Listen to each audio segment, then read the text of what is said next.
Salut à tous, on se retrouve aujourd'hui pour l'épisode 13 de Le Jux TV. On commence tout d'abord par Galatasaray qui a fait une proposition d'offre de 4 millions d'euros par an à Dries Mertens, qui est donc sur le point de quitter le Napoli. On enchaîne ensuite avec Maxwell Cornet qui a signé à West Ham pour un montant de 21 millions d'euros et un contrat de 5 ans. On part du côté du FC Barcelone qui est dans une situation critique en ce moment, car à l'heure actuelle, si Piqué ne baisse pas son salaire, le Barça ne pourra pas inscrire ses nouvelles recrues, c'est-à-dire Lewandowski, Koundé, Rafinha, Kessié et Christensen. Donc le club devra alors activer un quatrième levier économique, donc ce qui ne serait pas à l'avantage du FC Barcelone. Donc le Barça va donc devoir 52 millions d'euros bruts à Gérard Piqué, c'est-à-dire salaire plus salaire différé pour la saison à venir. Donc le club veut qu'il baisse son salaire pour la saison à venir. Donc si je comprends bien, les joueurs qui doivent baisser leur salaire pour je ne sais quelle raison, c'est Gérard Piqué et De Jong.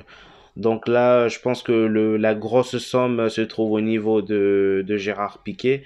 Donc si dans les jours à venir, il baisse pas, il trouve pas un accord avec le FC Barcelone pour baisser son salaire, bah ils arriveront tout simplement pas à inscrire les nouvelles recrues en Liga.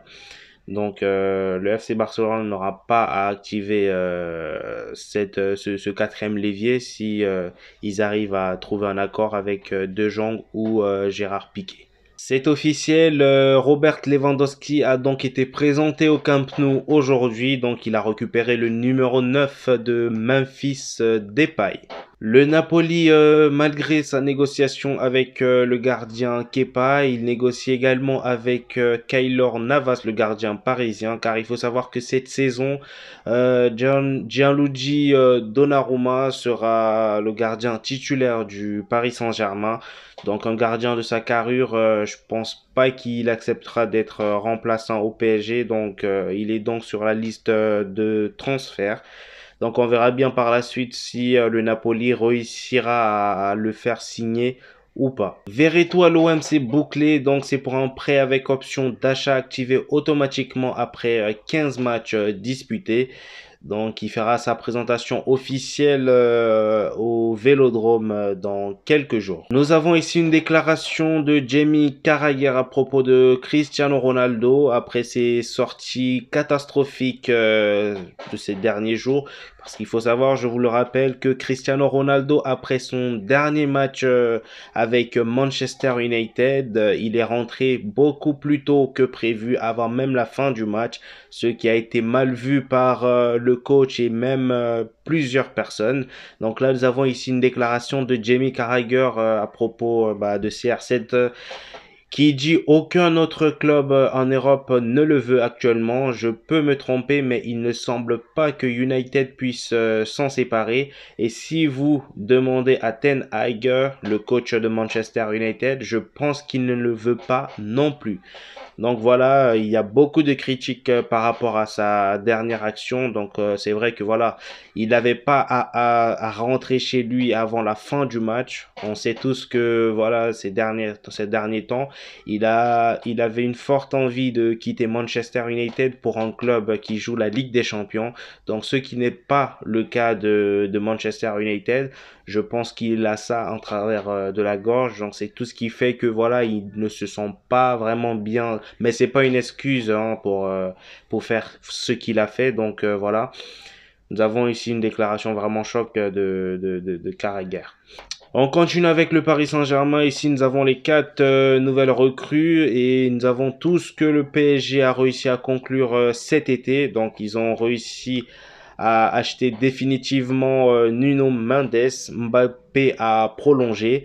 Vitinha a signé en provenance de Porto. Ekitike également, Mukiele et Renato Sanchez.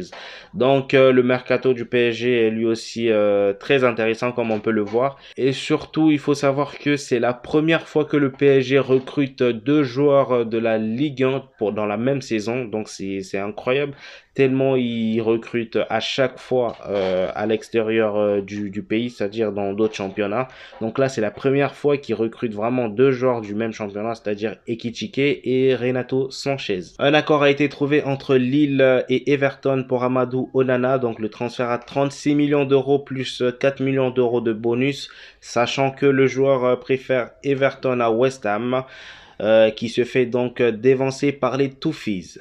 Nous avons ici une déclaration de Martins Odegaard qui dit qu'il a essayé de convaincre Erling Haaland de venir jouer à Arsenal. Nous avons ici sa déclaration qui dit: j'ai essayé de convaincre Erling Haaland de venir jouer à Arsenal. Quand nos supporters ont publié des photos de lui et moi, je les lui envoyais. J'ai fait ce que j'ai pu, mais malheureusement, c'était pas suffisant. Il a juste rigolé. Voilà, donc là, nous avons une déclaration assez drôle et pas mal tentée de Martins Odegaard. Donc voilà, c'est les deux coéquipiers de Norvège.